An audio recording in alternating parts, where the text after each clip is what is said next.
दोस्तों, जहां इस समय पूरे पाकिस्तान में डर का माहौल है कि भारत इन पर कभी भी हमला कर सकता है, इसी बीच भारत सरकार की तरफ से एक बड़ा फैसला लिया गया है। फैसला ये है कि अब राष्ट्रीय सुरक्षा सलाहकार बोर्ड में कुछ मेजर चेंजेस किए गए हैं। चेंजेस ये हैं कि पूर्व रॉ प्रमुख आलोक जोशी जी को इसका अध्यक्ष नियुक्त किया गया। सेकेंड अपडेट, पाकिस्तान ने इस बात को एक्सेप्ट कर लिया और पाकिस्तान का इंटेलिजेंस इस बात को चीख चीख करके बोल रहा है कि भारत अगले 24 से 36 घंटों में इन पर कभी भी हमला कर सकता है और इस चीज की इन्फॉर्मेशन हमने कल भी आपको दी थी। और तीसरी अपडेट है कि पाकिस्तान ने एक बहुत बुरी हरकत की है यूनाइटेड नेशन सिक्योरिटी काउंसिल में, जहां पर अपनी ही बोली गई बात को पाकिस्तान ने हटाने का काम किया है। ऐसे में यूएनएससी पर तमाम सवाल खड़े हो रहे हैं कि इसकी क्रेडिबिलिटी का क्या होगा, जो कि दुनिया भर का नेता बना घूमता है और पाकिस्तान जैसे देशों का समर्थन किया जा रहा है खुल करके। आइए जानते हैं तीनों ही मेजर अपडेट आज के इस वीडियो में। यदि आपको हमारा काम पसंद आए तो वीडियो को लाइक और चैनल को सब्सक्राइब जरूर कीजिएगा। तो केंद्र सरकार की तरफ से आ रही बड़ी खबर ये है कि भारत के राष्ट्रीय सुरक्षा सलाहकार बोर्ड को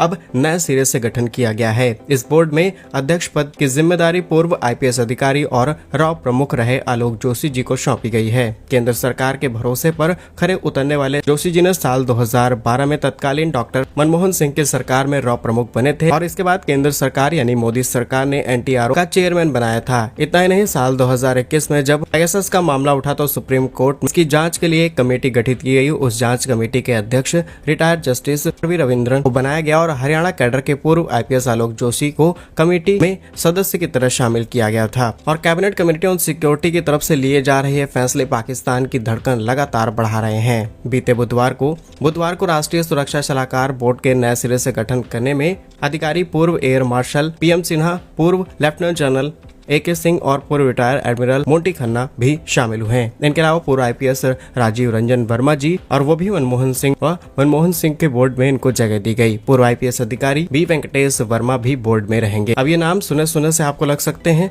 या फिर कुछ लोगों के लिए नए नाम हो सकते हैं, लेकिन ये वो लोग हैं जिन्होंने देश को बहुत लंबे समय तक सेवाएं दी है और लंबे समय तक देश के ऐसे पदों को संभाला है और जिसकी तारीफ पूरी दुनिया करती है। और अब इन्हीं टॉप अधिकारियों को एक साथ मिलकर के जिस नई कमेटी को तैयार किया जा रहा है, जिस नए सुरक्षा सलाहकार बोर्ड का गठन किया गया है, ये सब इसको मैनेज करेंगे। यानी कि अब भारत जो भी बड़े एक्शन लेने वाला है, भारत के टॉप अधिकारियों के साथ मिलकर के फैसला लिया जाएगा। अब कई लोग इस चीज पर भी सवाल कर सकते हैं कि पुराने लोगों को शामिल क्यों किया जा रहा है, तो इसका सीधा और सिंपल आंसर है एक्सपीरियंस। ये वो लोग हैं जिन्होंने कई युद्ध देखे हैं, इन्होंने देश के अंदर देश के बाहर हर तरीके के कॉन्फ्लिक्ट में सोल्यूशन प्रोवाइड करने की कोशिश की है, तो डेफिनेटली इन लोगों का होना जरूरी है। बाकी भारत के पास इतने काबिल अधिकारी हैं जिसकी कल्पना पाकिस्तान कभी नहीं कर सकता। अब बात करते हैं पाकिस्तान से आ रही दूसरी अपडेट की, जहां पर पाकिस्तान को लेकर के भारत सरकार ने जो कल कैबिनेट कमेटी ऑन सिक्योरिटी की मीटिंग की थी, इसमें ये क्लियर किया गया कि भारत की तीनों सेनाओं को खुली छूट दी जा रही है। वो एक्शन प्लान और किस तरीके से एक्शन लेना है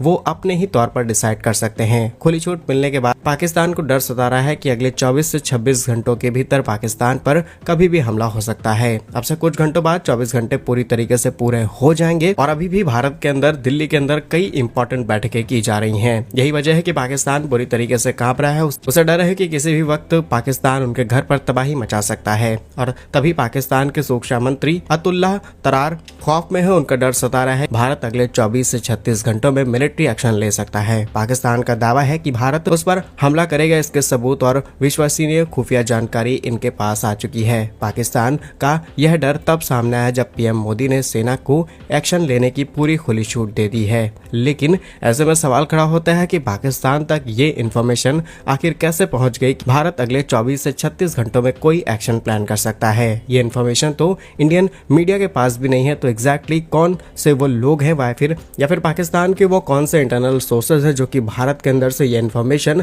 पाकिस्तान तक पहुंचाने की कोशिश कर रहे हैं। डेफिनेटली इस चीज को लेकर के अब थोड़ी सी सावधानी बरतनी चाहिए और जो भी तत्व हमें भारत के अंदर मिले उन्हें पाकिस्तान भेज देना चाहिए। या फिर भारत सरकार ने जो नियम तय किया है कि जो हमने वार्निंग जारी की है, अगर इसके तहत भी कोई पाकिस्तानी देश छोड़ करके नहीं जाता है तो अगले 3 सालों तक उसे जेल में रहना पड़ेगा और उसके बाद भी छोड़ा नहीं जाएगा, बल्कि जो कार्रवाई की जाएगी वो भारत सरकार अपनी सिक्योरिटी को ध्यान में रखते हुए करेगी। Next update United nation security council से सामने निकल के आ रही है, जहां पर यूएनएससी से उम्मीद नहीं थी कि यूएनएससी में इस तरीके का फैसला लिया जा सकता है। पहलगाम आतंकी हमले के बाद भारत और पाकिस्तान के बीच तनाव की वजह से पाकिस्तान के खिलाफ लगातार सख्त कदम उठाए जा रहे हैं। ऐसे में पाकिस्तान को हमले का डर भी सता रहा है और इस बीच पाकिस्तान के और विदेश मंत्री इशक डार ने संसद में इस बात को बेशर्मी के साथ कबूल किया कि उन्होंने यूएनएससी में प्रस्ताव से पहलगाम आतंकी हमले के लिए जिम्मेदारी के आतंकी संगठन टीआरएस यानी रेजिस्टेंस फ्रंट का नाम हटवा दिया है।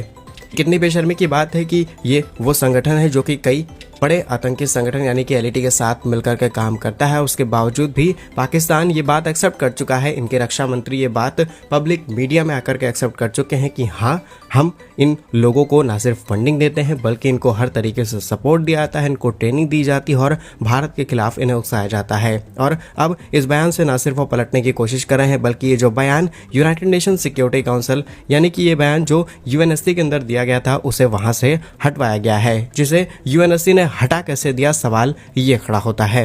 और बात ये थी कि एलईटी के अंडर आने वाले इस ग्रुप ने जिसने पहलगाम में हुए आतंकी हमले की जिम्मेदारी ली थी। और गौर करने वाली बात यह है कि भारत ने इस हमले के लिए टीआरएफ को जिम्मेदार नहीं ठहराया था। इसके बावजूद भी उसने जिम्मेदारी ली और इसके पाकिस्तान ने यूएनएससी की ओर से भेजे गए प्रस्ताव में इस आतंकी संगठन का नाम पूरी तरीके से हटवा दिया है।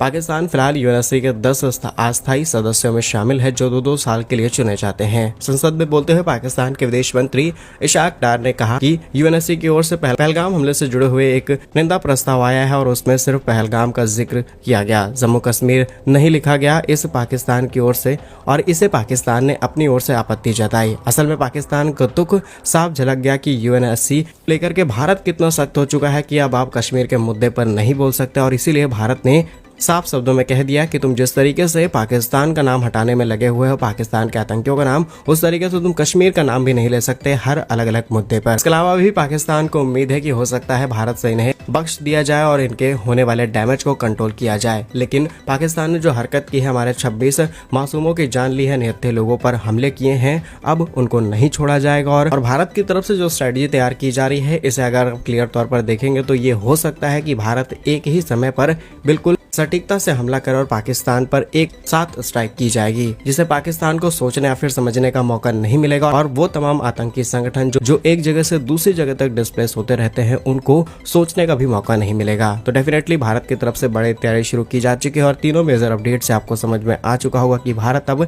अगला कदम क्या रखने वाला है। बाकी क्या कुछ कहना है आपका खबरों पर कमेंट्स में जरूर बताइए। ऐसे ही और वीडियोस पाने के लिए वीडियो को लाइक, चैनल को सब्सक्राइब जरूर कीजिए। वंदे मातरम, भारत माता की।